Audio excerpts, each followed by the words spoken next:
ก็ผมชอบสปอย ติ๊กต็อกเยอะไง แต่ว่าผมต้องบอกเลยว่าพวกคุณเนี่ยเก่งกันมากในการที่แบบเอาซิมโบลิกของคำอะไรก็ตามมาตีความนะครับจนรู้ว่าผมเนี่ยมีสเตปคู่กับพี่ขุนเป็นโซวิม ครับ ที่เลือกเพลงนี้เพราะว่าอะไรพี่ขุน เพราะว่าอะไรนะครับอะไรนะขออีกรอบ ทำไมถึงเลือกเพลงนี้ ทำไมถึงเลือกเพลงนี้คือตอนแรกอ่ะเหมือนรับบีทเพราะว่าเขาอยากให้เราแบบว่าร้องแรปเต้น เพราะว่าเรามัน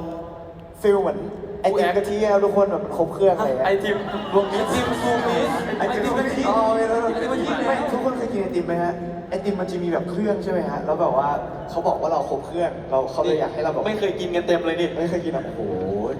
พ